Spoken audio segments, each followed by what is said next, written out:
বন্ধুরা, আমার চ্যানেলে স্বাগত। পাটিগণিতের এই সিরিজে আজ আমরা পার্সেন্টেজ বা শতকরার 12টি অঙ্ক করব। অঙ্কগুলো থেকে বিভিন্ন পরীক্ষা যেমন পিএসসি, এসএসসি, রেল, ব্যাংক সব পরীক্ষাতেই সমানভাবে উপকার পাবে আশা রাখি। বিশেষ করে যারা পিএসসির ফুড এসআই এর পরীক্ষা দেবে তারা অবশ্যই অঙ্কগুলো ভালো করে দেখো। একটা অঙ্ক থেকে অন্য কত রকম অঙ্ক করা যায় তার নমুনা দেবো আজ। চলো সেশন শুরু করা যাক। প্রথম প্রশ্ন দেখো, যদি কোনো আয়তক্ষেত্রের দৈর্ঘ্য 25% বৃদ্ধি করা হয় তবে প্রস্থ কতটা কমালে ক্ষেত্রফল একই থাকবে। দেখো, এটা একটা টাইপ। এখান থেকে কত রকমের প্রশ্ন আসে আমি তোমাদেরকে বলবো। এই অঙ্কগুলো কীরকম, দুটো কম্পোনেন্ট আছে, মনে করো দৈর্ঘ্য তার সঙ্গে প্রস্থ গুণ করলে আমরা জানি ক্ষেত্রফল হয়। এই জাতীয় জিনিস যেখানে দুটো আইটেম গুণ করে আর একটা পাওয়া যায়, এটাকে মনে করো বললো সবসময় ফিক্স থাকবে। অথবা মনে করো এরকম আছে, ব্যবহার বা কনজামশন তার সঙ্গে প্রাইস গুণ করলে এক্সপেন্ডিচার। এই জাতীয় সমস্ত অঙ্কগুলোর ক্ষেত্রে যেখানে দুটো জিনিসের গুণফল থাকবে, একটা জিনিস আসবে, সেক্ষেত্রে আমরা করব কি, সেক্ষেত্রে আমরা করব মনে করো যেমন এক্ষেত্রে আয়তক্ষেত্রের দৈর্ঘ্য 25% বৃদ্ধি করা হলো। 25% মানে কত? 25% মানে হচ্ছে ফ্র্যাকশানে 1/4। এটা বৃদ্ধি করা হয়েছে মানে প্লাস। একটাকে যদি বৃদ্ধি করা হয় তাহলে অবশ্যই একটাকে কমাতে হবে, তবেই ক্ষেত্রফলটা কনস্ট্যান্ট থাকবে। বোঝা গেছে? অর্থাৎ আমি যদি একটাকে বাড়াই তাহলে একটাকে কমাতে হবে। এবার কতটা বাড়ালে কতটা কমাতে হবে সেটাই তোমাদেরকে শিখতে হবে। এক্ষেত্রে 25% বাড়ানো হয়েছে, অর্থাৎ আমি লিখছি প্লাস 1/4। যেহেতু বাড়ানো হয়েছে সেখানে প্লাস, আর 25% মানে হচ্ছে 1/4। তাহলে এর পরেরটা কমাতে হবে। তাহলে আমি কত কমাবো? আমি মনে করো এখানে যেহেতু প্লাস ছিল অর্থাৎ বেড়েছে, আমি এখানে কমাচ্ছি। যদি এখানে বিয়োগ থাকতো তাহলে আমি এখানে প্লাস চিহ্ন দিতাম। উপরে যে ফিগারটা আছে সেটা সবসময় একই থাকবে। যদি এখানে প্লাস চিহ্ন থাকে তাহলে এইগুলোকে আমি যোগ করে এখানে বসাবো। যদি এখানে মাইনাস চিহ্ন থাকে তাহলে এই দুটো ফিগারকে বিয়োগ করে আমি এখানে বসাবো। মনে রাখবে, উপরে যা ফিগারই থাকুক না কেন সেটা সবসময় ফিক্সড বসে যাবে। এটা কেন হয় আমি বলবো। বোঝা যাচ্ছে? তাহলে 25% বেড়েছে, সেখানে প্লাস চিহ্ন। 25% মানে 1/4। একটা বাড়লে একটাকে কমতে হবে, কেন? দুটোর গুণফল একটা ফিক্সড, এইটা ফিক্সড। ক্ষেত্রফলটা একই থাকবে বলেছে মানে ক্ষেত্রফলটা ফিক্সড। বোঝা গেছে? তাহলে 25% সমান যদি 1/4 হয়, বেড়েছে সেখানে প্লাস, প্লাস থাকলে মাইনাস করব, মাইনাস থাকলে প্লাস করব। উপরে যে ফিগার আছে সেটা সবসময় ফিক্সড বসে থাকবে, 1 2 3 4 যাই থাকুক বসবে।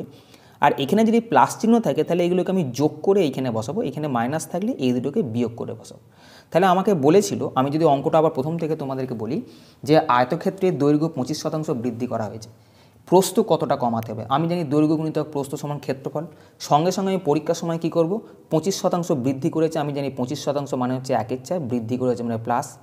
আমি কি বলবো যে প্রস্থকে তাহলে কমাতে হবে, সঙ্গে সঙ্গে মাইনাস।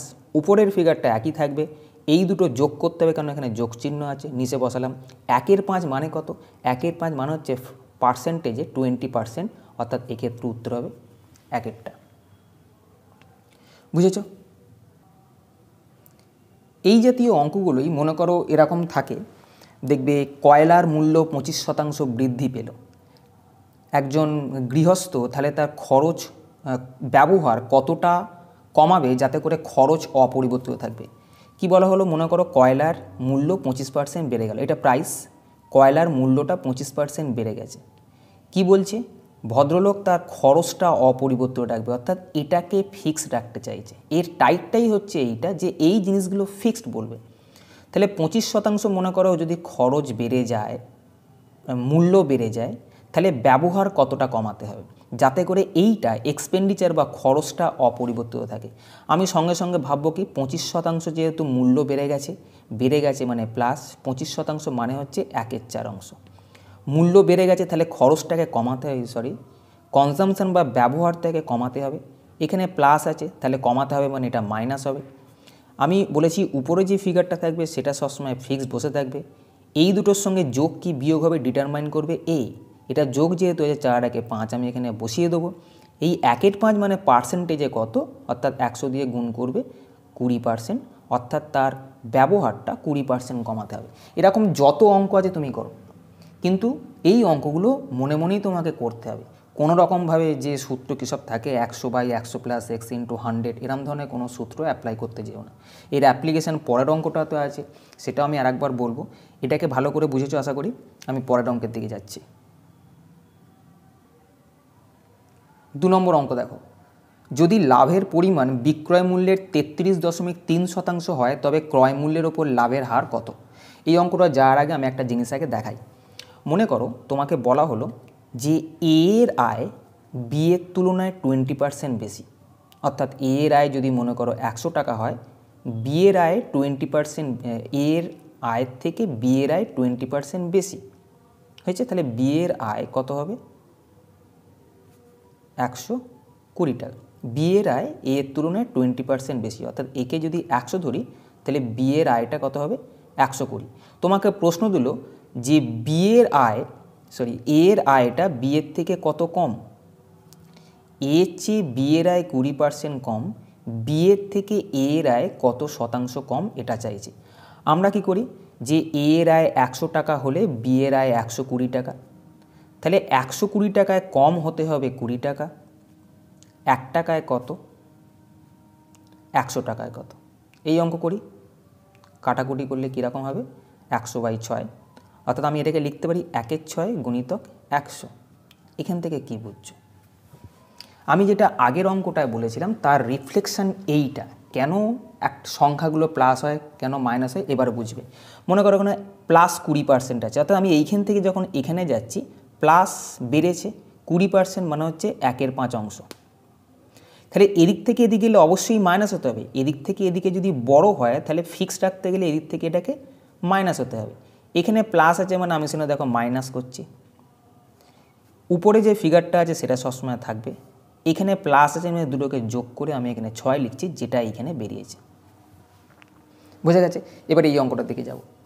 বলেছে যদি লাভের পরিমাণ বিক্রয় মূল্যের 33.3% হয়, মনে করো এই হচ্ছে ক্রয় মূল্য, এই হচ্ছে বিক্রয় মূল্য, এছাড়া আর কোনো জিনিস এখানে দেয়নি। ক্রয় মূল্য বিক্রয় মূল্যের ওপর ডিপেন্ড করে লাভ। বলেছে বিক্রয় মূল্যের 33.3% হয় লাভ। 33.3% মানে কত? ফ্র্যাকশানে 33.3% মানে হচ্ছে 1/3। ঠিক, এটাকে 100 দিয়ে গুণ করে দেবে 33.3। এই ফ্র্যাকশানের সঙ্গে পার্সেন্টেজগুলো একটু দেখে রেখো। তাহলে 33.3% মানে হচ্ছে 1/3 অংশ, অর্থাৎ যে বিক্রয় মূল্যের 1/3 অংশ 33.3% মানে 1/3 অংশ লাভ হয়। আমাকে যেহেতু এখানে দুটো জিনিস দিয়েছে, যেটা বেস সেলিং প্রাইস বা বিক্রয় মূল্যের ওপর বলা হয়েছে, তাহলে আমি যদি বিক্রয় মূল্য থেকে ক্রয় মূল্যে যেতে চাই তাহলে আমাকে জিনিসটার দাম কমাতে হবে না বাড়াতে হবে? দেখো কস্ট প্রাইসের ওপর কিছু একটা যোগ করে তবে আমার সেলিং প্রাইস হয়, মানে সবসময় সেলিং প্রাইসটা বেশি হয়। আমি যদি সেলিং প্রাইস থেকে কস্ট প্রাইসের দিকে যেতে চাই তাহলে আমাকে সেলিং প্রাইস থেকে কিছু মাইনাস করতে হবে, তবে আমি কস্ট প্রাইসের দিকে যেতে পারবো।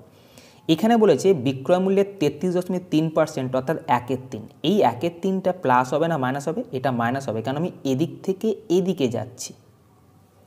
সেলিং প্রাইস সবসময় বেশি হয়, কস্ট প্রাইস কম হয়, সেজন্য আমি এদিক থেকে এদিকে গেলে আমি এটাকে মাইনাস করব। বলেছে ক্রয় মূল্যের ওপর লাভ কত? ক্রয় মূল্যের ওপর লাভ মানে ক্রয় মূল্যটা বেশ। এখানে বিক্রয় মূল্যের ওপর বলেছিল, বলে বিক্রয় মূল্যকে বেশ করে আমি এদিকে অ্যারো টেনেছি। ক্রয় মূল্যের ওপর কত লাভ বলেছে, তার মানে এদিক থেকে আমাকে এদিকে আসতে হবে। একই জিনিস এখানে মাইনাস আছে, আমি সেখানে এখানে প্লাস চিহ্ন দেবো। উপরের ফিগারটা একই থাকবে। বাই কী হবে?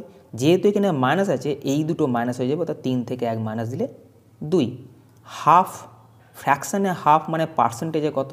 পার্সেন্টেজে মানে অবশ্যই জানো হাফ মানে হচ্ছে 50%, যেটা অপশান নাম্বার 4-এতে আছে। বোঝা গেছে? অঙ্কগুলোকে রিলেট করার চেষ্টা করো, যে আমাকে যদি দুটো আইটেম দেয়, কারোর ওপর বেস করে অন্য কাউকে ওপর চাইছে, আমি দেখব পজিটিভের দিকে যাচ্ছে না নেগেটিভের দিকে যাচ্ছে। পজিটিভ হলে সংখ্যাগুলো যোগ করব, নেগেটিভ হলে সংখ্যাগুলো বিয়োগ করব। 1, 2 নম্বর যেখানে দুটো আইটেমের প্রোডাক্ট ফিক্স থাকবে বলে দেবে, সেখানে আগের অঙ্কে যেভাবে করালাম ঠিক সেইভাবেই করো। বোঝা গেছে? 3 নম্বর প্রশ্ন দেখো, এক ব্যক্তির বার্ষিক আয় 5 লক্ষ টাকা বেড়ে গেল, কিন্তু তার আয়ের উপর ট্যাক্স 12% থেকে কমে হলো 10%। সে এখন আগের তুলনায় 10,000 টাকা বেশি ট্যাক্স দিলে তার আগে কত আয় ছিল? দেখো আমি এখানে এক্স ধরবো, কিন্তু এক্স ধরে অঙ্কটা করছি সোজাভাবেই করব। দেখো, মনে করো আগে ব্যক্তির আয় ছিল, আমি এখানে লিখছি, আগে ব্যক্তির আয় ছিল এক্স টাকা, এক্স লক্ষ টাকা হয়েছে। এবার এখন আয় কি হচ্ছে, আয়টা তার 5 লক্ষ টাকা বেড়ে গেছে, অর্থাৎ এক্স ছিল, এখন 5 লক্ষ টাকা আরও বেড়ে গেল। এবার ট্যাক্সের কথা কি বলা হচ্ছে, যখন ট্যাক্সের প্রশ্ন আসছে যে ট্যাক্স 12% থেকে কমে হলো 10%, মানে আগে যদি 12% ট্যাক্স দেয়া হতো, এর ওপর যে ট্যাক্সটা দিত, এখন বলছে যে এখন যা ইনকাম তার উপর তোমাকে 10% ট্যাক্স দিতে হবে। এরপরে কি হলো, এখন আগের তুলনায় 10,000 টাকা বেশি ট্যাক্স দিচ্ছিল। এই যে জায়গাটা এক্সের ওপর 12% ট্যাক্স দিচ্ছিল, এখন 10% ট্যাক্স দিতে দেখা যাচ্ছে যে আগে যা ট্যাক্স দিত তার থেকে 10,000 টাকা বেশি ট্যাক্স দিচ্ছে, 10,000 টাকা বেশি ট্যাক্স দিচ্ছে। এখানে যা ট্যাক্স দিত তার থেকে 10,000 টাকা বেশি ট্যাক্স এখানে দিচ্ছে। এবার কিছুক্ষণের জন্য মনে করো যে আমি এই 10%টা ট্যাক্স এখন না, মনে করো বললাম যে আগে যে পার্সেন্টেজ ট্যাক্স দিত এখনও সেই পার্সেন্টেজ ট্যাক্সই দিতে হচ্ছে, বোঝা গেছে। তাহলে যদি 12% ট্যাক্স দিতাম, তাহলে এর ওপর যে ট্যাক্স যেটা এইখানে দেওয়া ছিল, এক্সের ওপর 12% ট্যাক্স আগেও দিচ্ছিলাম, এক্সের ওপর 12% ট্যাক্স এখনও দেবো, কিন্তু আমাকে অতিরিক্ত এই 5 লক্ষর জন্য 12% দিতে হতো। যদি 12%ই ট্যাক্স হতো, 5 লক্ষর 12% মানে কত, 60,000 টাকা। তাহলে যদি 5 লক্ষ টাকা আয়তায় বেড়ে যায় এবং যদি 12%ই ট্যাক্স দিত, তাহলে তার 60,000 টাকা বেশি দিতে হতো, 60,000 টাকা বেশি দিতে হতো। কিন্তু এখানে বলেছে মাত্র 10,000 টাকা বেশি দিতে হচ্ছে। 60,000 টাকা তার বেশি দেওয়ার কথা যদি 12% ইন্টারেস্ট হয়, কিন্তু বলেছে প্রশ্ন 10,000 টাকা বেশি দিচ্ছে, তাহলে এই 50,000 টাকা সে এখন কম দিচ্ছে। 60,000 টাকা দেওয়ার কথা ছিল, দিচ্ছে মাত্র 10,000 টাকা বেশি ট্যাক্স, মানে 50,000 টাকা এই ট্যাক্সটাতে জিতছে না। এবার তুমি আমাকে বলো তো 50,000 টাকা কেন সে ট্যাক্স কম দিচ্ছে? তার কারণ হচ্ছে এখানে রেট 12% না, এখানে রেট হচ্ছে 10%, এবং রেট 10% হওয়ার জন্য 2% এখানে কম ট্যাক্স দিচ্ছে এবং 2% এখানে কম ট্যাক্স দিচ্ছে, যার ফলে কি হচ্ছে, সে 50,000 টাকা কম ট্যাক্স দিচ্ছে, বোঝা গেছে। তাহলে মনে করো যদি এইখানে 10% ট্যাক্স দেয়, তাহলে এই টাকার ওপর 2% ট্যাক্স সে এখন কম দিচ্ছে, এবং এই 5 লক্ষর ওপরও 2% ট্যাক্সে কম দিচ্ছে। মোট এইটা এখান থেকে যে ট্যাক্স কম দিচ্ছে সেটাই এখানে বলা হচ্ছে কত, 50,000 টাকা। এক্সের 2% কত, আমি লিখছি 2% অফ এক্স। 5 লক্ষ 2% কত, 5 লক্ষ 2% হচ্ছে 10,000 টাকা। মোট কম দিচ্ছে এইটা, কিন্তু আমি এখানে বার করে দেখলাম যে 12% থেকে যদি 10%-এ নেমে আসে, তাহলে সে 50,000 টাকা কম দিচ্ছে। তাহলে আমি বলতে পারি এটা সমান হচ্ছে 50,000। তাহলে 2% অফ এক্স 10,000 টাকা, ওদিকে গেলে কত হবে, 40,000। তাহলে 100% অফ এক্স কত হবে, এদিকে 50 দিয়ে গুণ করছি, তাহলে এটাকেও 50 দিয়ে গুণ করব, করে বলবো 2 লাখ টাকা, বোঝা গেছে। সরি, এটা 20 লক্ষ টাকা হবে, হয়েছে। তাহলে 20 লক্ষ টাকা 100% অফ এক্স, অর্থাৎ এক্স এই যে ফিগারটা এটা হচ্ছে 20 লক্ষ টাকা। তার আগে আয় কত ছিল, আমি ধরেছিলাম আগে আয় ছিল এক্স, তাহলে এক্সের ভ্যালু আমি 20 লক্ষ ধরছি, অর্থাৎ উত্তর হচ্ছে অপশান নাম্বার 2। আমি আর একবার বলছি, এক্স টাকা আগে আয় ছিল, 5 লক্ষ টাকা বেড়ে গেল, এখন এক্স প্লাস 5 লক্ষ টাকা হলো। 12% আগে ট্যাক্স দিত, এখন 10% ট্যাক্স দিচ্ছে। যদি কিছুক্ষণের জন্য বলি যে 10% ট্যাক্স দিচ্ছে না, তাহলে এই 12% এখানে যা ট্যাক্স দিত এক্সের উপর, এখানেও একই ট্যাক্স দিচ্ছে, তাহলে অতিরিক্ত তাকে কত দিতে হতো, 5 লক্ষর 12% মানে 60,000 টাকা অতিরিক্ত দিতে হতো। কিন্তু এখন প্রশ্ন বলছে যে আগের তুলনায় নাকি 10,000 টাকা মাত্র বেশি ট্যাক্স দিচ্ছে। আমি বার করছি যে 12% দিলে 60,000 টাকা ট্যাক্স বেশি দিতে হয়, কিন্তু ওরা বলছে যে 10,000 টাকা মাত্র ট্যাক্স বেশি দিচ্ছে, তাহলে 60,000 টাকা দেওয়ার কথা ছিল 10,000 টাকা দিচ্ছে, মানে 50,000 টাকা কম দিচ্ছে ট্যাক্স কেন? তার কারণ হচ্ছে আমি যেটা ধরেছিলাম 12%, সেটা এখানে 12% না, এখানে সেটা 10% ছিল, অর্থাৎ 2% করে কম ট্যাক্স দিচ্ছে। অর্থাৎ এই টাকার ওপর 2% কম ট্যাক্স দিচ্ছে, এই টাকার ওপরও 2% কম টাকা দিচ্ছে, এই দুটোর মিলিত যে টাকাটা হবে সেটাই এই 50,000 টাকা যেটা কম দিতে হচ্ছে।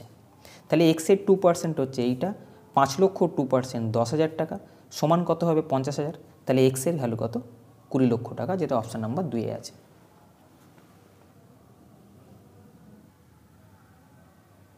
চার নম্বর প্রশ্ন দেখো, 50 লিটার গ্লিসারিনের নমুনায় 20% অপদ্রব্য পাওয়া গেল।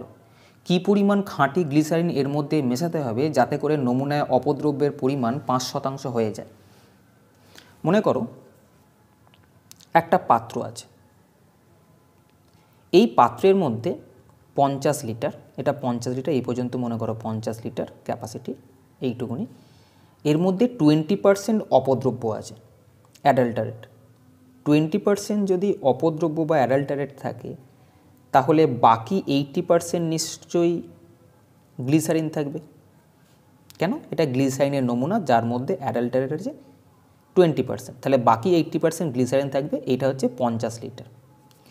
এবার মনে করো প্রশ্ন বলছে যে যেহেতু এখানে 20% অ্যাডাল্টারেট আছে, মানে অপদ্রব্য বেশি আছে, এটাকেই বললাম যে 5% করতে হবে, অর্থাৎ লঘু করে দিতে হবে। অ্যাডাল্টারেট যতটা আছে ততটা না থেকে লঘু করব। লঘু করতে গেলে কী করতে হবে? এর মধ্যে গ্লিসারিন মেশাতে হবে। গ্লিসারিন এমন করে মেশাতে হবে যেন টোটাল মিশ্রণের মধ্যে এটা 5% অপদ্রব্যটা হয়ে যায়। যে অপদ্রব্য এখানে ছিল এর মধ্যেই মনে করো গ্লিসারিন ঢালছে, এর মধ্যেই মনে করো পাত্রের মধ্যে গ্লিসারিন ঢালছে, তাহলে এখানে 20%টা তখন আর 20% থাকবে না, কারণ এইটুকুনি থাকলে 20% হয়। যদি আরও এর মধ্যে গ্লিসারিন ঢালা যায় তাহলে তার মধ্যে নিশ্চয়ই এটা 20% থাকবে না, পরিমাণটা একটু কমে যাবে। সেটাই এখানে বলা হচ্ছে যে এখানে 20% অপদ্রব্য ছিল, সেটা এর মধ্যে গ্লিসারিন ঢালার ফলে এখন 5% অপদ্রব্য হয়ে গেল। মনে করে এতটা ভর্তি করে দিয়েছে গ্লিসারিন দিয়ে, তাহলে 5% যদি এর মধ্যে 5% যদি অপদ্রব্য থাকে, তাহলে বাদ বাকি এটা অপদ্রব্য বা অ্যাডাল্টারেট, তাহলে 95% কী থাকবে? গ্লিসারিন থাকবে। বোঝা গেছে? দেখো এখানে 50 লিটারের 20% অপদ্রব্য ছিল। 50 লিটারের 20% মানে কত? 50 লিটারের 20% মানে হচ্ছে 10 ইউনিট অপদ্রব্য আছে। এই অপদ্রব্যের যা ছিল সেটা কিন্তু ফিক্সড, কেন? এর মধ্যে গ্লিসারিন ঢালছে, গ্লিসারিনের পরিমাণ বাড়ছে। আমি এইখানে যে 10 ইউনিট অপদ্রব্য পাচ্ছি সেটাই কিন্তু এইখানে 5%-এ পরিণত হয়ে গেল। কি করে? এর মধ্যে গ্লিসারিন প্রচুর। দেখো 80% গ্লিসারিন ছিল, এখন 95% গ্লিসারিন হয়ে গেল, তাহলে গ্লিসারিনটা বেশি ঢেলেছে। কিন্তু অপদ্রব্য তো মেশানো হয়নি। অপদ্রব্য এখানে 10 ইউনিট ছিল, মানে এই অপদ্রব্যটা এখানেও 10 ইউনিটই থাকবে, কিন্তু এখানে অপদ্রব্য দেখছি 5%, তাহলে আমি বলতে পারি এই 5%-এর ভ্যালুই হচ্ছে এই 10 ইউনিট। বোঝা গেছে? কি বলেছে?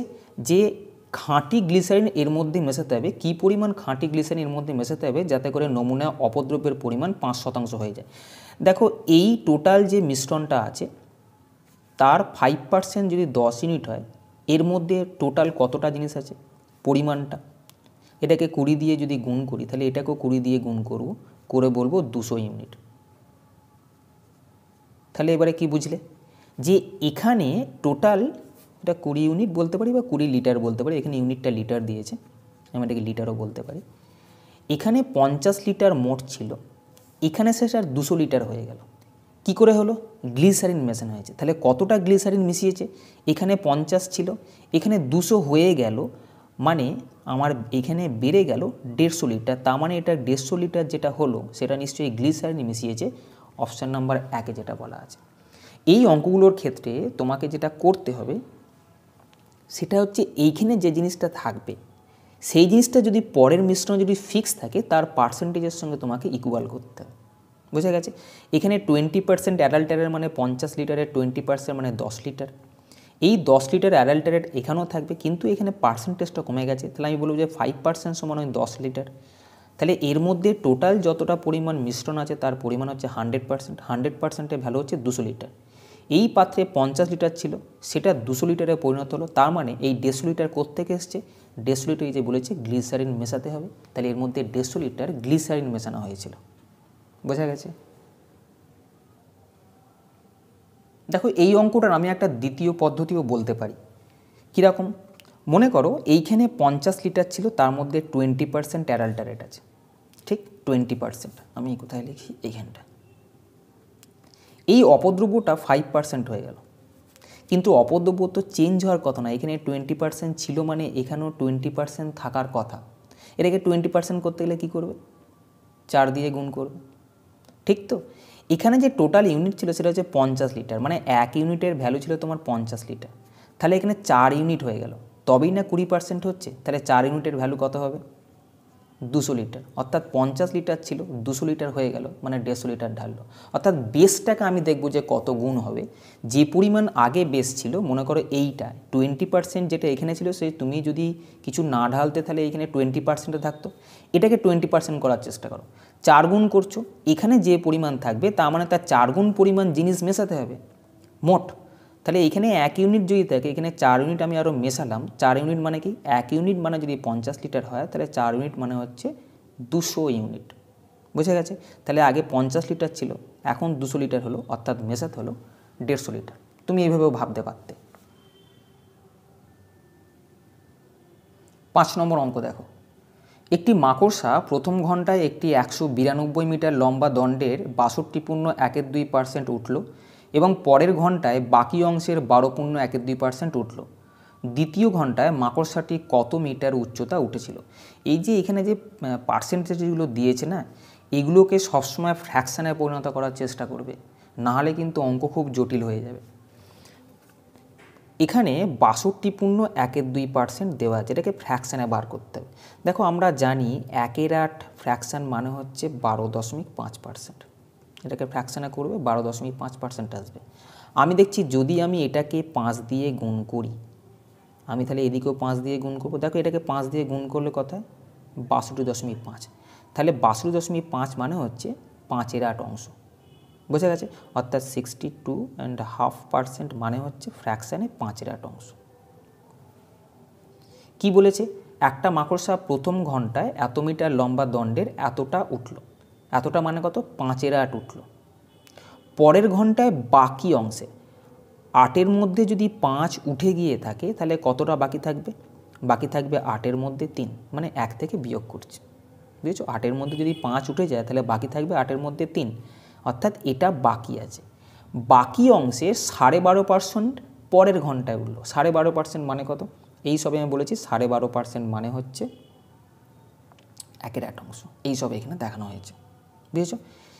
বাকি যে অংশটা থাকলো তার 1/8 অংশ পরের ঘন্টায় উঠল, মানে মোট পরের ঘন্টায় কতটা উঠল? পরের ঘন্টায় 3/64 অংশ উঠল। 3 × 3 = 28/64। তাহলে পরের ঘন্টায় 3/64 অংশ উঠল, কিন্তু বলেছে দ্বিতীয় ঘন্টায় বা পরের ঘন্টায় মাকড়সাটা কত মিটার উচ্চতা উঠেছিল। 3/64 অংশ উঠেছে, এটাকে বলেছে কত মিটার? আমাদের মোট দণ্ডের উচ্চতা 192 মিটার, তার 3/64 অংশ যদি ওঠে, এটাকে 3 দিয়ে কাটবে, তাহলে 3 × 9 মিটার পরের ঘন্টা উঠেছিল, যেটা অপশান নাম্বার 4-এতে আছে। দেখো খুব ভালো অঙ্ক এটা। সতেজ ফলের মধ্যে 50% জল থাকে, একে শুকনো ফলে পরিণত করলে এরকম 5 কেজি শুকনো ফলের মধ্যে 10% জল থাকে। প্রথমে কত কেজি সতেজ ফল ছিল? মনে করো এই সতেজ ফল, এর মধ্যে এটা সতেজ ফল বা ফ্রেশ ফ্রুট, এর মধ্যে 50% জল থাকে, 50% জল, এবং 50% তাহলে বাকি কি থাকবে? ফলের মধ্যে যদি 50% জল থাকে, তাহলে পরবর্তী 50% কি থাকবে? শাঁস বা পাল্প। হয়েছে? ফলের মধ্যে শাঁস থাকে আর জল থাকে, তাহলে 50% শাঁস থাকবে এবং 50% জল থাকবে। এবার কি হয়েছে? এটা ড্রাই ফ্রুটে পরিণত হলো, শুকিয়ে গেল। এই শুকনো ফল যেটা আছে বা ড্রাই ফ্রুটের মধ্যে 10% জল থাকে, অর্থাৎ এখানে জলের পরিমাণ মাত্র 10%। তাহলে বাকি 90% কি থাকবে? শাঁস থাকবে। তুমি আমাকে বলো, মনে করো এটা কিশমিশ, এটা মনে করো আঙুর, তার মধ্যে মনে করো ফ্রেশ আঙুর, তার মধ্যে জল আছে, শাঁস আছে। এটাকে কিশমিশে পরিণত করলে কী হবে? কিশমিশে পরিণত করলে এর মধ্যে যে জল আছে সেটা কমে যাবে, থাকবে কিন্তু পরিমাণটা কমে যাবে, কিন্তু এর মধ্যে যে শাঁসটা ছিল সেই শাঁসটা কোনোভাবেই কমে যাবে না। শাঁসটা এখানে যতটা আছে সেই পরিমাণ শাঁসই কিন্তু এখানে থাকবে। বোঝা গেছে? এবার বলছি এরকম 5 কেজি শুকনো ফল আছে, মনে করো এই যে ড্রাই ফ্রুট, এইটার পরিমাণ হচ্ছে 5 কেজি। তাহলে এই 5 কেজি ড্রাই ফ্রুটের মধ্যে শাঁস কতটা পাবো? 90% শাঁস, এইসব এখানে দেওয়া আছে ডাটা। 5 কেজি 90% মানে কত? 4.5 কেজি। এই 4.5 কেজি শাঁস কিন্তু এই ড্রাই ফ্রুটের মধ্যে থাকবে, কিন্তু এই 4.5 কেজি শাঁসটা এখানে যেটা আছে সেটা তো এইখানেও ছিল, তাই না? এখান থেকে শাঁসটা তো এখানে ক্যারি ফরওয়ার্ড হয়েছে, যা শুকিয়েছে, খালি জলটা উড়ে গেছে। এখানে যে শাঁস ছিল সেটা কিন্তু এখানেও থাকবে। আমি দেখতে পাচ্ছি এইটা 5 কেজি আছে, 5 কেজির মধ্যে 90% শাঁস যদি থাকে তাহলে 4.5 কেজি শাঁস থাকার কথা, কিন্তু এই শাঁসটাই তো এটাই এখানে এরম পরিণত হয়েছে। তাহলে আমি বলতে পারি এখানে যে 50% শাঁস আছে তার ভ্যালু অবশ্যই 4.5 কেজি। তাহলে 100%-এর ভ্যালু কত হবে? অর্থাৎ 100% মানে কি, এখানে টোটাল যতটা জিনিস আছে তাকে 100% বলবো। এটাকে 2 দিয়ে গুণ করলে এটাকেও 2 দিয়ে গুণ করে বলবো 9 কেজি। অর্থাৎ এখানে প্রথমে সতেজ ফল ছিল 9 কেজি। আমি কি করলাম? আমি এইখানে কি করছি, যে জিনিসটা এখানে আছে সেই জিনিসটা এখানেই আছে। এই কনসেপ্ট আমি কিছুক্ষণ আগে একটা অঙ্কে দেখালাম, বোঝা গেছে? এই জাতীয় অঙ্কগুলো সবসময় এইভাবে ভাববে, খুব তাড়াতাড়ি হবে।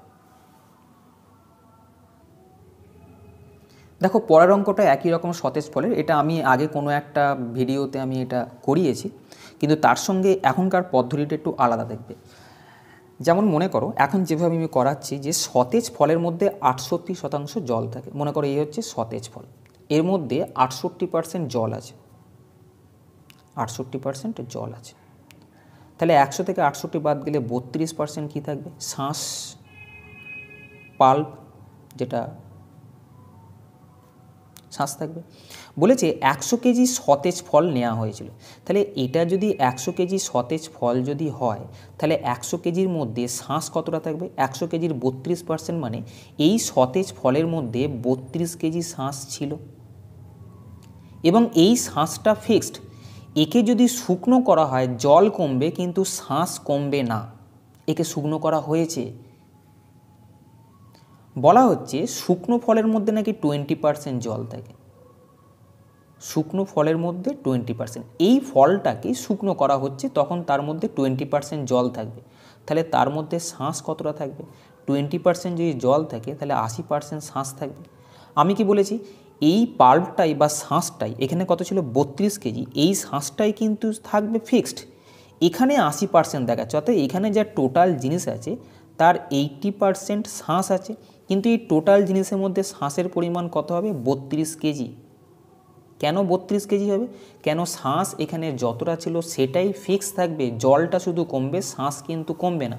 32 কেজি শাঁস আছে মানে তাকে শুকিয়ে যাই কও না কেন এর মধ্যে 32 কেজি শাঁসই থাকবে, কিন্তু এখানে শাঁসের পরিমাণ 80%। অর্থাৎ এখানে যা টোটাল শুকনো ফল আছে তার 80% যদি 32 কেজি হয়, টোটাল শুকনো ফল অর্থাৎ 100%-এর ভ্যালু কত এটা চেয়েছে। 100% কী করে বার করবে? 80% সমান যদি 32 কেজি হয়, তুমি দেখো এখনও কী হচ্ছে, 80-র সঙ্গে যদি আমি 20% যোগ করে দিই তাহলে আমার কিন্তু 100% আসে। 20% মানে কি? 20% মানে হচ্ছে এটাকে আমি 4 দিয়ে ভাগ করেছি, তাহলে আমি এটাকেও 4 দিয়ে ভাগ করব, করে বলবো এটা মানে হচ্ছে 8 কেজি। আমি এটার সঙ্গে এটা যোগ করে বলেছি 100%, তাহলে আমি এটার সঙ্গে এটা যোগ করে বলবো এটা হচ্ছে 40 কেজি, যেটা অপশান নাম্বার 1-এতে আছে। ক্যালকুলেশন তোমাকে এইভাবে করতে হবে, বোঝা গেছে?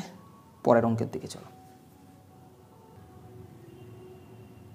8 নম্বর প্রশ্ন দেখো, কোনো স্থানে প্রবেশ মূল্য 210 টাকা, যদি প্রবেশ মূল্য কমে যায় এবং এর ফলে টিকিট বিক্রি 25% বেড়ে যায়, তবে টিকিট থেকে সংগৃহীত অর্থের পরিমাণ 12.5% কমে যায়। টিকিটের মূল্য কত টাকা কমেছিল? দেখো এই প্রবেশ মূল্য মনে করো 100 টাকা, যদিও এখানে প্রবেশ মূল্য 210 টাকা দেওয়া আছে। কিছুক্ষণের জন্য মনে করো যে প্রবেশ মূল্য যেটা ছিল সেটা হচ্ছে 100 টাকা। এখানে প্রবেশ মূল্য কমে গেল কিছু, আমি জানি না কত, মনে করো X% প্রবেশ মূল্য কমে গেল, কিছু একটা হলো, এবং টিকিট বিক্রি 25% বেড়ে গেল, টিকিট বিক্রি 25% বেড়ে গেল। এখন টিকিট থেকে সংগৃহীত অর্থের পরিমাণ 12.5% কমে যায়। প্রবেশ মূল্য 100 ছিল, সেটা অর্থটা কমে গেল 12.5%। অর্থাৎ 100 থেকে 12.5 যদি বাদ দাও এখানে কত আসবে? 87.5 টাকা আসবে। অর্থাৎ 100 টাকা প্রবেশ মূল্য ছিল, সেটা এখন 87.5-এ দাঁড়ালো। অর্থাৎ যদি 100 টাকা মোট আমার আয় হতো সেখান থেকে এখন আমার 87.5 হচ্ছে। এই যে টাইপটা এখানে দেখছো এগুলো সাকসেসিভ ডিসকাউন্টের যে ফর্মুলা তোমরা করো তার হিসেবে কাজ করবে। সাকসেসিভ ডিসকাউন্টের ফর্মুলা কি আমি ফর্মুলায় করাবো না, আমি জাস্ট বোঝাচ্ছি যে সাকসেসিভ ডিসকাউন্টের জিনিস হচ্ছে x + y + xy/100। আমি যদি বলি এইটা 20% বেড়ে গেছে, মানে এক্সের ভ্যালু 20% বেড়েছে, ওয়াই 10% কমেছে, সেটা মাইনাস দিয়েছিলাম, এটা কী হবে XY মানে প্লাস মাইনাসে মাইনাস 20 × 10/100। কিন্তু মনে করো প্রথমে +20 না লিখে আমি যদি প্রথমে -10 লিখতাম, পরে +20 লিখতাম, প্লাস মাইনাসে 20 × 10, এটা কি কোনোভাবেই এফেক্ট হতো? একদমই না। এটা যা এটাও তাই। অর্থাৎ সাকসেসিভ ডিসকাউন্টের ক্ষেত্রে সংখ্যাটা এদিক ওদিক হলে কিছু আসে যায় না। প্রবেশ মূল্য থেকে কিছু একটা হয়েছে, সেখান থেকে কিছু একটা বলে এটা হয়েছে। এখানে আমি দেখছি x% মাইনাসে আছে, এখানে 25% প্লাসে আছে। বোঝা গেছে? আমি বলতেই পারি যে এখানে তো প্রথমে 100 টাকা প্রবেশ মূল্য ছিল, তার x% কমে কত হলো আমি বার করতে পারবো না, কারণ এক্সের ভ্যালু আমি জানি না। কিন্তু আমি এদেরকে ইন্টারচেঞ্জ করতে পারি, যে আমি বলতে পারি ভাই 25 তুই এই দিকে আয়, সাইন সমেত তুই এইখানে দাঁড়া। আমি বললাম আচ্ছা, সাইন সমেত 25% এইখানে দিয়ে দিলাম। আমি বললাম তুই এইখানে যা, অর্থাৎ তুই আর এখানে থাকবি না। এখন এইখানে x% এইখানে চলে গেল, করতে পারি সাকসেসিভ ডিসকাউন্টের জিনিস, এখানে আর এক্স নেই। বোঝা গেছে? এবার দেখো অঙ্কটা কত সোজা হলো। প্রবেশ মূল্য 100 ছিল, 25% বেড়ে গিয়ে কত হলো 125। 125 থেকে কিছু একটা পার্সেন্টেজ ডিসকাউন্ট দিয়ে 87.5 হলো, অর্থাৎ 125 ছিল, এখন হলো 87.5। তাহলে কতটা কমলো? কতটা কমলো? এটা 87.5 হলো। তাহলে কতটা কমলো? 125 থেকে যদি 87.5 হয় তাহলে কমলো 37.5। বোঝা গেছে? অর্থাৎ 125 ছিল, 125-এ কমলো 37.5। এটা পার্সেন্টেজে কত সেটাই তোমায় বার করতে হবে। 125 থেকে কমে হলো 37.5, কিন্তু বলেছে যে এইখান থেকে এইটা কমেছে যেটা, সেই পার্সেন্টেজটা কত। দেখো 125 থেকে যদি কমে 37.5 হয়, 37.5 মানে 125-এর কত শতাংশ? দেখো এইটা এক্স্যাক্টলি 30%। 125-এর 30% মানে 37.5। কী করে বুঝবে? 125 মানে হচ্ছে 100%। 10% মানে কত? 10% মানে হচ্ছে 12.5। দেখো এটাকে 3 দিয়ে যদি গুণ করো, এটাকেও তাহলে 3 দিয়ে গুণ করবে, একে 3 দিয়ে গুণ করলে 30% হচ্ছে, একে 3 দিয়ে গুণ করলে 37.5 হচ্ছে। অর্থাৎ এখানে 125 ছিল, সেটা কমেছে কত টাকা? 37.5 টাকা কমেছে। কিন্তু আমি বলছি এখানে পার্সেন্টেজে বার করতে হবে। 125-এ কমেছে 37.5 মানে এটা কত পার্সেন্ট হচ্ছে? এখানে x% কমেছে বলা ছিল, এইখানে সেটা দাঁড়ালো কত? 30%। অর্থাৎ এক্সের ভ্যালু হচ্ছে 30%। অর্থাৎ প্রথমে যখন বলা হয়েছিল যে x% কমেছে, অর্থাৎ প্রবেশ মূল্য 30% তা মানে কমেছে, কারণ এক্সের ভ্যালু 30% বার করেছে। কিন্তু অরিজিনালি প্রবেশ মূল্য 100 ছিল না, প্রবেশ মূল্য কত? 210। প্রবেশ মূল্যে 30% কমে গেছে, 210-এর 30% মানে কত? 63 টাকা। অর্থাৎ অপশান নাম্বার 3, যে টিকিটের মূল্য কত টাকা কমেছিল সেটা হচ্ছে 63। আর একবার বলি জিনিসটা কি হচ্ছে, একটা মূল্য থাকবে, কিছু একটা বাড়বে কমবে, কিছু একটা আসবে, তার থেকে কিছু একটা পরিণত হবে। এইখানে যদি পার্সেন্টেজ কোনোভাবে তোমার প্রথমের দিকে দরকার পড়ে, তুমি পার্সেন্টেজের রেসপেক্ট এটাকে চেঞ্জ করতে পারো। কেন? সাকসেসিভ ডিসকাউন্ট তাই বলছে, এটা সাকসেসিভলি চেঞ্জের অঙ্ক এইগুলো। বোঝা গেছে? পরের অঙ্কের দিকে চলো। 9 নম্বর অঙ্ক। কোনো একটি নির্বাচনে দুজন প্রতিদ্বন্দ্বী আছেন, 10,000 জন ভোটার ভোট দেয়নি, প্রাপ্ত ভোটের 75% ভোট বৈধ। যদি বিজয়ী প্রার্থী 2,250 ভোট বেশি পেয়ে জয়ী হয় এবং পরাজিত প্রার্থী মোট ভোটারের 18% ভোট পান, তবে মোট ভোটারের সংখ্যা কত? দেখো সাধারণত আমরা অঙ্কগুলোকে এক্স ধরে করি, কিন্তু আমি বলছি যখন পার্সেন্টেজের রেসপেক্টে থাকবে তখন এক্স ধরবে না, 100x ধরবে। মনে করো আমি বলছি মোট ভোটার সংখ্যা 100x, এটা কি? মোট ভোটার হয়েছে, মোট ভোটার, খেয়াল রেখো এটা মোট ভোটার 100x। এর মধ্যে 10,000 জন ভোটার ভোট দেয়নি, অর্থাৎ 100x মোট ভোটার ছিল, 10,000 জন দেয়নি, তাহলে ভোট দিয়েছে এটা হচ্ছে ভোট দিয়েছে, ভোট দিতে গেল সবাই, এরা ভোট দিতে গেল। কিন্তু যতজন ভোট দিল কোনোভাবে কিছু গণ্ডগোল হয়েছে, কিছু ভোট রিজেক্ট হয়েছে, তার 75% ভোট হচ্ছে ভ্যালিড। এর 75% কত হবে 75x বিয়োগ চিহ্ন, এর 75% মানে হচ্ছে 7500।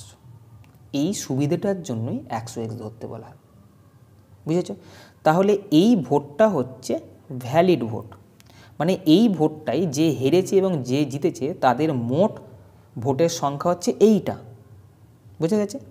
এটা ভ্যালিড ভোটটা। এই ভোটটা কারা পেয়েছে? যে হেরেছে এবং যে জিতেছে তারা মিলে মোট এই ভোটটা পেয়েছে, যেটা ভ্যালিড ভোট। কিন্তু যে হেরেছে বলছে সে নাকি মোট ভোটারের 18% ভোট পেয়েছে। মোট ভোটার কত 100x, তার 18% যে হেরেছে সে পেয়েছে।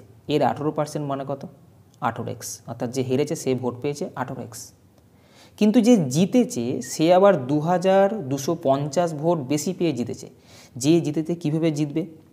যে জিতেছে, যে হেরেছে প্রার্থী সেই ভোটটা তো পাবেই, উল্টে আরও 2250 ভোট পাবে, তবেই না সে জিতবে। বোঝা গেছে? যা ভোট হেরেছে যে পেয়েছে তার থেকে 2250 ভোট পেতে হবে বেশি, তবেই সে জিতবে। কিন্তু আমি জানি এইটা যোগ করলে কত দাঁড়ায়, এই যে 75x - 7500, যেটা আমি একটু আগে বলে রেখেছিলাম।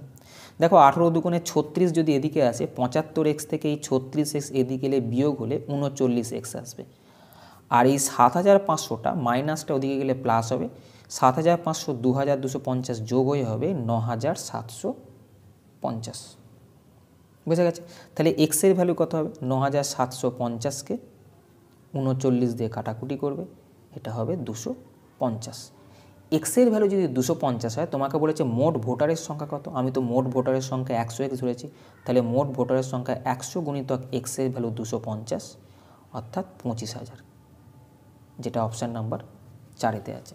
যখনই তোমাকে তোমার মনে পার্সেন্টেজের রেসপেক্টে এক্স ধরার কথা আসবে তখন প্রথম 100x ধরো।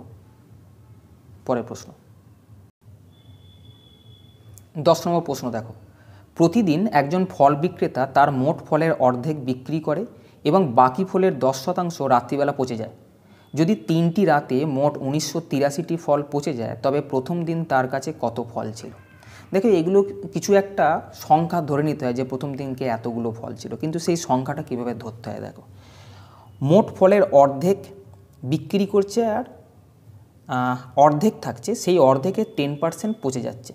এরম করে কটা আছে? 3 দিনের কথা বলা হয়েছে। প্রথম দিন অর্ধেক বিক্রি হলো, পরের দিন অর্ধেক, তারপরের দিন অর্ধেক, অর্থাৎ মোট 1/8 অংশ। আবার 10% করে পচে যাচ্ছে। 10% মানে কত 1/10 অংশ। প্রথম রাতে 1/10 পচলো, পরের রাতে 1/10 পচলো, আর তারপরের রাতেও 1/10 পচলো, মানে মোট 1/1000 পচে গেল। আমি মনে করব এখানে 8 আর এখানে 1000, অর্থাৎ মোট 8 × 1000 8000 পিস ফল ছিল। এটা তোমাকে ধরতে হবে, তাতে করে সুবিধা হবে। কীভাবে করতে আমি বলে দিয়েছি। অর্ধেক মানে তোমাকে যদি 3 দিন 4 দিন যা দেবে হাফ হাফ করে দেখে নেবে, আর যত পার্সেন্ট পচছে বা কিছু হচ্ছে যা বলা থাকবে ডাটা, সেখান থেকে তোমরা এইভাবে বার করে নিয়ে এই যে তোর গুণফল মনে করবে যে তার কাছে প্রথম দিন তার কাছে মোট 8000 ফল ছিল। এটা 8000 ফল প্রথম দিন তার কাছে ছিল। বুঝে গেছে? কি বলছে? যে প্রতিদিন তার মোট ফলের অর্ধেক বিক্রি করে। আমি এখানটা করে বিক্রির হিসেবটা দেবো। এটা প্রথম দিন ফল ছিল, আমি চৌকো বাক্স করে রাখলাম। এটাই চেয়েছে যে প্রথম দিন কত ফল ছিল, আমি এটা ধরেছি, অ্যাকচুয়ালি 8000 না। এর মধ্যে বিক্রি করবে, বিক্রি করার পর পচন হবে, পচন হওয়ার পর যেটা বাকি থাকবে, এই ওরা ডাটা দিয়েছে। 8000 প্রথমে ফল ছিল, অর্ধেক বিক্রি করবে, 4000 বিক্রি করে দিল। 4000 বিক্রি করে দিলে কতটা বাকি থাকবে? 4000 যদি বিক্রি করে 8000 থেকে, তাহলে 4000 বাকি থাকবে। 4000-এর 10% পচে যাবে। 4000-এর 10% মানে কত? 400 পচে যাবে। 4000 বাকি ছিল, তার মধ্যে 400 পচে গেল। 4000 থেকে 400 পচে গেলে বাকি কত থাকবে? 4000 - 400 মানে 3600 বাকি থাকবে। অর্থাৎ সকালবেলা তার হাতে 3600 ফল থাকবে। আবার পরদিন কী হবে? যা ফল থাকবে তার হাফ, 3600-র হাফ কত? 1800 বিক্রি করবে। 3600-র মধ্যে 1800 বিক্রি হয়ে গেলে 1800 পড়ে থাকবে। রাত্রিবেলা যা ফল পড়ে থাকলো তার 10% পচে যাবে। 1800-র 10% মানে 180, 180 পচে গেল। 1800 থেকে যদি 180 পচে যায় তাহলে তার কাছে 1620 ফল থাকে, 1620 বাকি থাকলো। এটা দুদিন হলো, একদিন দুদিন। তৃতীয় দিনে সকালবেলা তার কাছে 1620 ফল আছে, তার মধ্যে 50% বা অর্ধেক কত হচ্ছে 810 বিক্রি করে দেবে। 810 তার হাতে থাকার কথা, কিন্তু 810-এর আবার 10% রাত্রিবেলা পচে যাবে। 810 10% মনে কথা 81 পচে গেল, অর্থাৎ এখানে 81 পচে গেল। কি বাকি থাকলো আমার আর জানার কথা নয়, কারণ এখানে বলেছে 3টি রাতে মোট এতটি ফল পচেছে। আমার শুধু কতগুলো ফল পচেছে সেই ডাটাটা দরকার। আমি দেখছি এই 3টি রাতেতে মোট কতগুলো ফল পচলো, এগুলো যোগ করো। 1 16 6 2 আর 4 6, 661 ইউনিট 3টে রাতে পচেছে, কিন্তু ওরা বলেছে 1983টি ফল পচেছে। তাহলে আমি বলতে পারি 661 ইকুইভ্যালেন্ট টু 1983। এটাকে 3 দিয়ে গুণ করে এটা এসছে। আমাকে বলেছে প্রথম দিন তার কাছে কত ফল ছিল, আমি 8000 ইউনিট ধরেছিলাম। এখানে দেখছি যে 3 দিয়ে গুণ করে, মানে 1-এর ভ্যালু হচ্ছে তোমার 3, তাই তো? 3 দিয়ে গুণ মানে 661 ভ্যালু যদি 1983টি হয় তাহলে 1 ইউনিটের ভ্যালু হচ্ছে 3টি। আমি ধরেছিলাম 8000 ইউনিট প্রথমে ছিল, 1 ইউনিটের ভ্যালু যদি 3 হয় তাহলে 8000-এর ভ্যালু কত হবে 24000, অর্থাৎ প্রথমে তার কাছে 24000 ফল ছিল। 11 অঙ্ক দেখো, কোনো পরীক্ষায় একটি ছাত্র 25% নম্বর পেয়ে 30 নম্বরের জন্য ফেল করলো, যেখানে অপর এক ছাত্র 50% নম্বর পেল এবং ন্যূনতম 5 নম্বরের তুলনায় 20 নম্বর বেশি পেল। ন্যূনতম পাসের শতকরা পরিমাণ কত?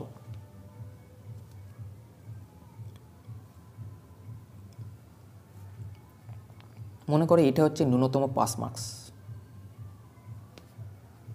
25% নম্বর পেয়ে 30 নম্বরের জন্য ফেল করলো, পাস মার্কসের থেকে 30 নম্বর কম পেল। মনে করো এইখান থেকে এটা 30 নম্বর, এই 30 নম্বরটা কম পেল এবং সেটা 25% নম্বর পেল। আবার একজন স্টুডেন্ট 5 নম্বরের তুলনায় 20 নম্বর বেশি পেল, এখানে যা 5 নম্বর আছে তার থেকে 20 নম্বর সে বেশি পেল। পেয়ে ন্যূনতম 5 নম্বরের তুলনায় 20 নম্বর বেশি পেয়েছে এবং সেখানে বলেছে ছাত্রটা 50% নাম্বার পেয়েছে, অর্থাৎ ছাত্রটা এখানে 50% নাম্বার পেল। ন্যূনতম পাসের শতকরা পরিমাণ কত? অর্থাৎ এখানে 25% ছাত্রটা নম্বর পেয়েছিল, যদি আরও 30 নম্বর বেশি পেতে পারতো তাহলে পাস করত। তোমাকে বলেছে যে এইখানে 25% নাম্বার পেয়েছে, আর কতটা পার্সেন্ট বেশি পেলে সে পাস নাম্বার পাবে। ঠিক দেখো, এইখানে এই পয়েন্টটা থেকে এই পয়েন্টের মধ্যে ডিফারেন্স কত? এইখানে আছে 50%, এখানে আছে 25%, তাহলে এই পার্সেন্টেজের মধ্যে ডিফারেন্স হচ্ছে কত? 50 থেকে 25 বাদ গেলে 25%, পার্সেন্টেজের ডিফারেন্স। আবার এখান থেকে এই পর্যন্ত হচ্ছে 30, এইখান থেকে এই পর্যন্ত হচ্ছে 20, অর্থাৎ মোট কত ডিফারেন্স? 50। অর্থাৎ এইখান থেকে এই লেন্থটা হচ্ছে আমি দেখতে পাচ্ছি 50, কিন্তু পার্সেন্টেজের রেসপেক্টে এইখান থেকে এটা 25%, এখান থেকে এটা 50%, তাহলে পার্সেন্টেজের ডিফারেন্স হচ্ছে 50 থেকে 25 বাদ দিলাম 25%, তাহলে 25%-এর ভ্যালু হচ্ছে 50। বোঝা গেছে? এখানে 30-এর ভ্যালু কত হবে? 50 নম্বরের ভ্যালু যদি 25% হয়, মানে এটাকে হাফ দিয়ে গুণ করা হচ্ছে বা 2 দিয়ে ভাগ হচ্ছে, যেভাবে বলো। 50-কে 2 দিয়ে ভাগ করলে 25 হয়, 25%। আমি যদি 30 নম্বর মানে কত পার্সেন্ট বার করতে চাই, তাহলে একইভাবে এটাকে 2 দিয়ে ভাগ করে আমি বলবো 30 নম্বর মানে হচ্ছে 15%। অর্থাৎ এখানে যে নাম্বারটার কথা বলা হচ্ছে, এখন আমি 30-এর বদলে ভাববো এখানে 15% আছে। তাহলে অঙ্কটা কীরকম এলো? যে একটা পাস মার্কস আছে মিনিমাম, সেখান থেকে একজন 15% কম নাম্বার পেল এবং সে 25% মোট পেয়েছে। তাহলে এই মিনিমাম পাস মার্কসটা কত ছিল? 25% পেয়েছে, আরও 15% পেলে সে পাস করতো, অর্থাৎ 25% পেয়েছে, 15% আরও পেলে পাস করতো, মানে মিনিমাম পাস মার্কস 40%, যেটা অপশান নাম্বার 3-এতে আছে। বোঝা গেছে? শেষ প্রশ্নের দিকে যাব। কোনো পরীক্ষায় রাম রহিমের তুলনায় 20% বেশি নম্বর পেল, কিন্তু রাজেশের তুলনায় 10% কম নম্বর পেল। যদি 2000 নম্বরের পরীক্ষায় রহিমের প্রাপ্ত নম্বর 1080 হয়, তবে রাজেশ কত শতাংশ নম্বর পেয়েছে? কি বলেছে? রাম রহিমের তুলনায় 20% বেশি নম্বর পেল, অর্থাৎ এখানে মনে করো রহিম আছে। রহিম যা পেয়েছে তার থেকে 20% বেশি নাম্বার রাম পেয়েছে। কিন্তু রাজেশের তুলনায় কম নম্বর পেল, মানে রাজেশ যদি এখানে থাকে, রাজেশের তুলনায় 10% কম নম্বর রাম পেয়েছে। বলেছে 2000 নম্বরের পরীক্ষায় রহিমের প্রাপ্ত নম্বর 1080। 2000-এ 1080 রহিম পেয়েছে, রহিম 1080 পেয়েছে। তোমাকে বলেছে রাজেশের শতকরা নম্বর কত, রাজেশের শতকরা নম্বর তোমাকে বার করতে হবে। দেখো আমরা ভুলটা কোথায় করি, আমরা ভুলটা করি কি, পার্সেন্টেজে উত্তর চাইছে আমরা আবার সেটাকে নিউমেরিক ফিগারে নিয়ে যাওয়ার চেষ্টা করি, সংখ্যায় নিয়ে যাই, কত নম্বর পেয়েছে। কেন, আমাকে যখন পার্সেন্টেজ চাইবে তখন সংখ্যাগুলোকেই পার্সেন্টেজে পরিণত করব, এটাই আমার টার্গেট হওয়া উচিত। বোঝা গেছে? যেমন মনে করো আমি যদি দেখি রহিম 2000-এর মধ্যে 1080 নম্বর পেয়েছে, তাহলে আমি দেখব যে রহিম কত পার্সেন্ট নাম্বার পেয়েছে। কি করে বার করব? 2000 মানে হচ্ছে 100%, ঠিক তো? তাহলে 50% মানে কত? 50% মানে হবে এর 50%, একে 2 দিয়ে ভাগ করি, একে 2 দিয়ে ভাগ। 100%-এর ফিগার যদি এইটা হয়, তাহলে 10% মানে কত হবে? 10% মানে হবে 200, আর 1% মানে হবে 20। জাস্ট দেখে রাখো এটা। তোমাকে 1080 বার করতে হয়। 1000 মানে কত? 1000 মানে হচ্ছে 50%, অর্থাৎ 1000-এর ভ্যালু হচ্ছে, এখানটা দেখায়, 1000-এর ভ্যালু হচ্ছে 50%।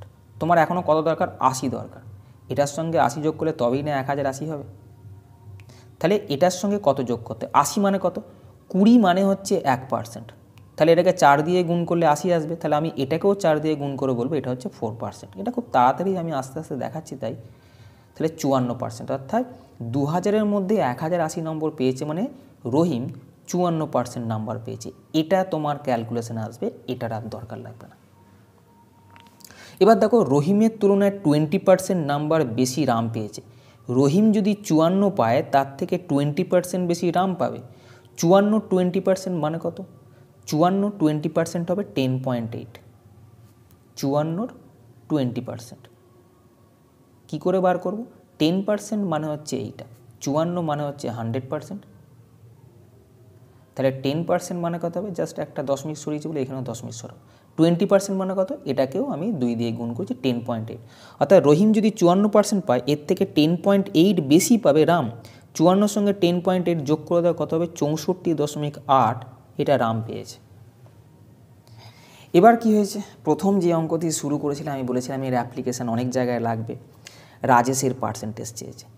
রাজেশের থেকে 10% কম নাম্বার রাম পেয়েছে। 10% মানে কি? 10% মানে হচ্ছে 1/10। আমি এখান থেকে এইখানে যাচ্ছি যখন, সেটা হচ্ছে 1/10 কম। আমি তাহলে এইখান থেকে যখন এইখানে যেতে চাইব তখন কি করব? 2 নম্বর অঙ্কটা খেয়াল করো, যেটা আমি শুরু করেছিলাম। মাইনাস থাকলে আমি প্লাস করব, ওপরের ফিগার যেটা আছে সেটা একই রাখবো। যেহেতু বিয়োগ আছে, 10 থেকে 1 বাদ দিলে কত হবে? 9। অর্থাৎ এই যা নাম্বার পাবে তার থেকে 1/9 পরিমাণ বেশি নাম্বার রাজেশ পাবে। এখানে রাম 64.8% নাম্বার পেয়েছিল, তার 1/9 অংশ বেশি পাবে রাজেশ। 64.8-এর 1/9 মানে কত? এটা মানে হচ্ছে কাটাকুটি করবে 7.2, অর্থাৎ 1/9 মানে আমি বলবো 7.2 বেশি রাজেশ পাবে। 64.8 রাম পেয়েছে, তার থেকে 7.2 যদি বেশি রাজেশ পায়, তাহলে এটার সঙ্গে এটা যোগ করে রাজেশ পেয়েছে। এই দুটোকে যখন যোগ করবে তখন কত আসছে? 72%, অর্থাৎ রাজেশের প্রাপ্ত নাম্বার 72%। তাহলে আজকে এই পর্যন্তই। যদি সেশনটি ভালো লাগে তবে চ্যানেলটি সাবস্ক্রাইব করো এবং বেল আইকনটি প্রেস করে রেখো, যাতে করে লেটেস্ট আপডেট তোমার কাছে সঙ্গে সঙ্গে পৌঁছায়। ভিডিওটি লাইক করতে ভুলো না, আর বন্ধুদেরকেও শেয়ার করো, যাতে করে তারাও সমানভাবে উপকৃত হয়। ভালো থেকো, ভালোভাবে পড়াশোনা করো। টাটা।